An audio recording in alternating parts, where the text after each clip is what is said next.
I should like to deal only with some important departments.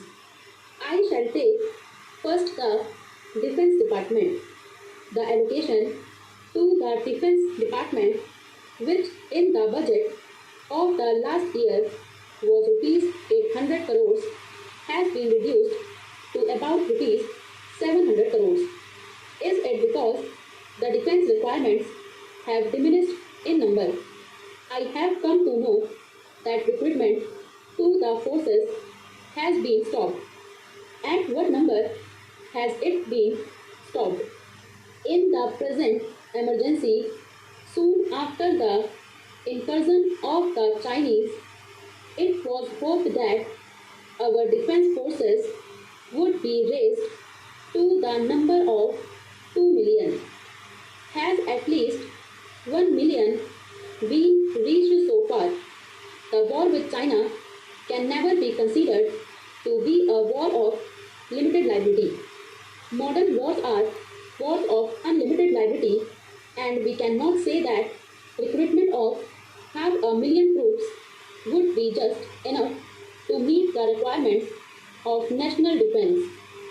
For let us remember that there are not two fronts, the Ladakh front and the Arunachal front, that we have to deal with, but there is the Pakistan front also that we have to contend with, and the Pakistan front consists of two fronts, one on the west and one on the east.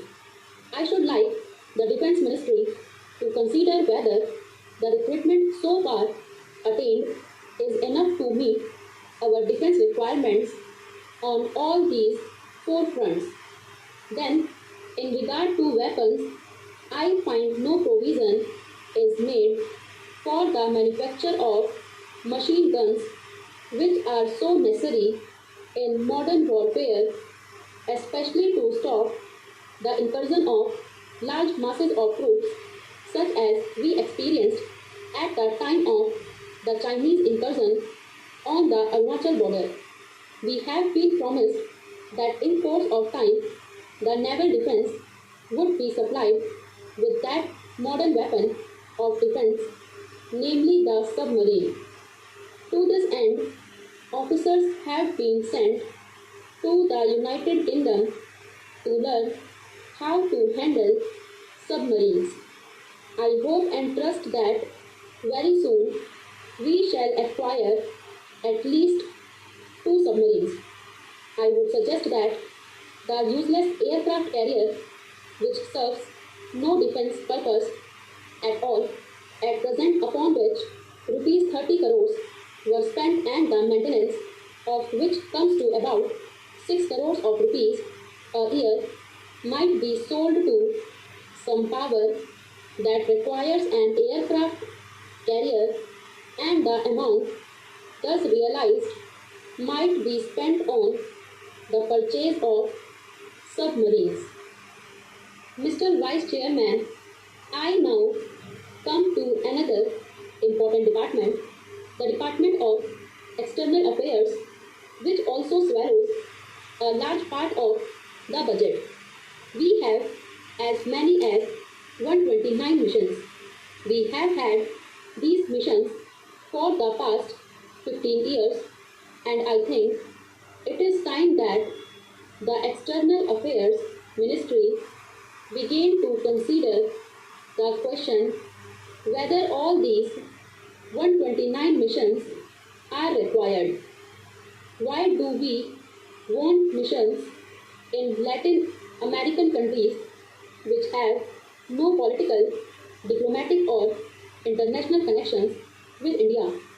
For trade purposes, certainly we should have some representatives, but then consular officials would be enough for this purpose, and we need not maintain these costly embassies and missions in the countries of Latin America.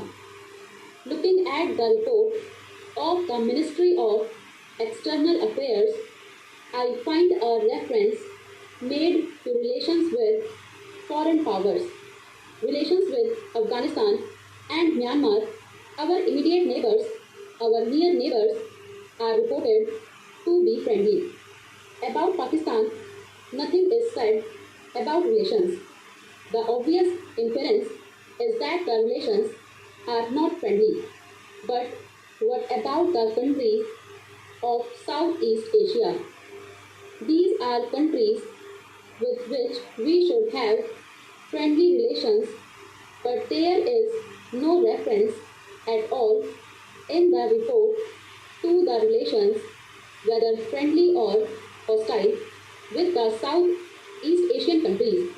For the defense of India and for the defense of the whole South Asia, especially Southeast Asia, friendly relations with the Southeast Asian countries are absolutely necessary. In order to establish these friendly relations with foreign countries, visits of important persons from the president downwards have been arranged. But what are our missions doing in several countries in order to maintain and promote friendly relations with India? Are they allowed to take initiative?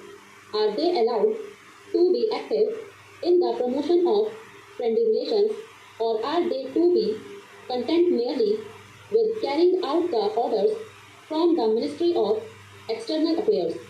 What information, diplomatic, economic, military, do these missions abroad convey to India? For instance, in regard to the Chinese invasion of India, was the military attack able to send useful reports upon the military situation, upon the military intentions of China? It is no doubt difficult in totalitarian countries, in communist countries, for foreign missions to get enough information, but from the experience of missions maintained by the United Kingdom, by the United States of America, these countries are able to get valuable military and other useful information from their representatives abroad. Or is it the fact that our military attaches, commercial attaches, send reports to our ministries, but the external affairs lay these reports aside?